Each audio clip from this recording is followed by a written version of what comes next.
Hello and welcome to the Silver King's War. I'm Michael Sievers, the writer, producer, and creator of this podcast series about my father's Second World War as a B-26 bombardier. Today we are in episode 2 of Maxwell Field Letters. These are the letters that Stanley wrote during his months of pre-flight training in the Army Air Corps. We begin with a letter that Stanley wrote on Thursday, February 11th of 1943, as his training continues to speed along. Dearest Ones, received your letters yesterday and today. I'm sorry I had you worried, but now you know the reason for the delay. My day is always so crowded. It's hard to find any time at all that you can really call your own. Underclassmen are supposed to be busy at all times with no time off. In case I do have a free period, it's because something has gone wrong with the schedule. It has to be a mistake in order for me to have time to write a letter. As I've written you before, I won't have open post until I become an upperclassman. If there was any possible way of seeing you, I'd grab it up, but I'm afraid you'll have to wait 2 more weeks. Then I'll be in Birmingham. Boy, will that be good. I got a card from Aunt Lena today. She too wants to come down. Perhaps she will be in Birmingham when I am. If you saw me now, you wouldn't recognize me. I forgot to mention in my previous letters that I had a GI haircut. All of my sideburns were cut off, and the hair on top was cut to 1/4 inch.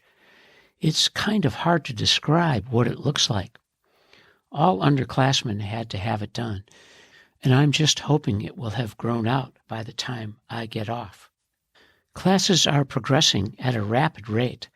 Tomorrow I have a final exam in military customs and courtesies.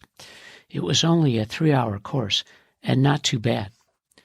Must close now, as it's almost time for parade and retreat. Yes, you can send cookies and candy. Nothing else is permissible. Please write soon. I feel fine, and do hope that you feel the same. I love you and miss you, Stan. Stanley continues to work hard as he writes on Friday, February 12th of 1943. Dearest Ones, as usual, it was wonderful hearing from you today. Your letters boost my morale up and over the breaking point. Not that morale is low, for it's definitely anything but that. I've reached the point where I get the utmost joy out of all I do. Even the upper-class hazing has come to a laughing matter. I've managed not to make any enemies, but rather have become good friends with all, especially with the cadet lieutenant of my platoon. He's an exceptionally swell Jewish fellow from New York named Levin.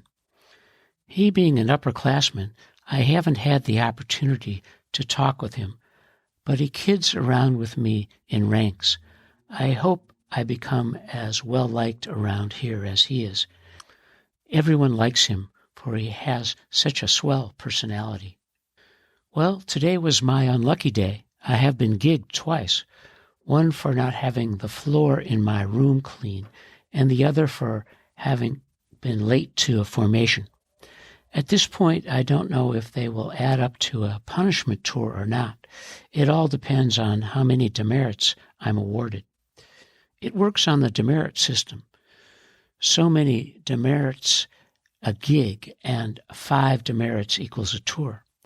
I should know the results by tomorrow. However, if I do receive a tour, I might be able to walk it off during my recreational hours. I surely hope so, as it would break me to miss seeing you again. I think it would be foolish for you to drive down. The trip would be too tiresome, and besides, the connections are good. I found out that there is a bus leaving here at 3:30 p.m. Now, if my classes are in the morning that week, and the lieutenant is in a good mood, then I'll be able to catch the bus.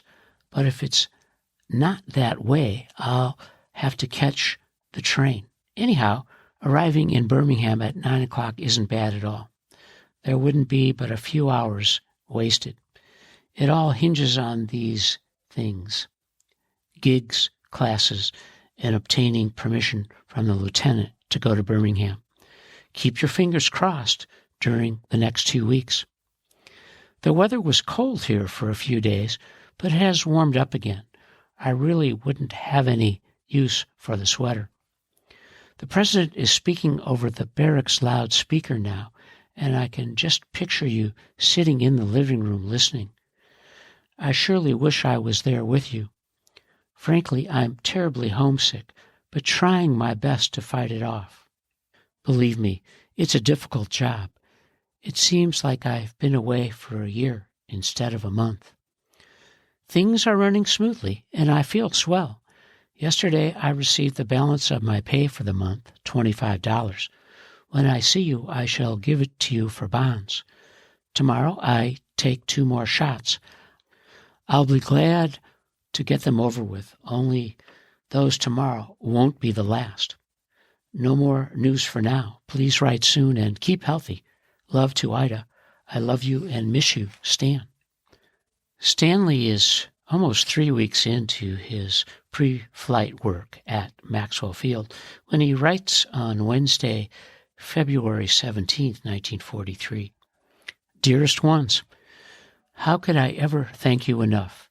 The footlocker arrived today. It's exactly what I had wished for. Honestly, you're the sweetest ones for attending to this and sending it to me so quickly.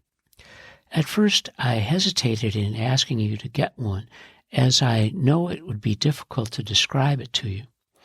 Then, when it became unbearable to continue living as I was, I decided to ask.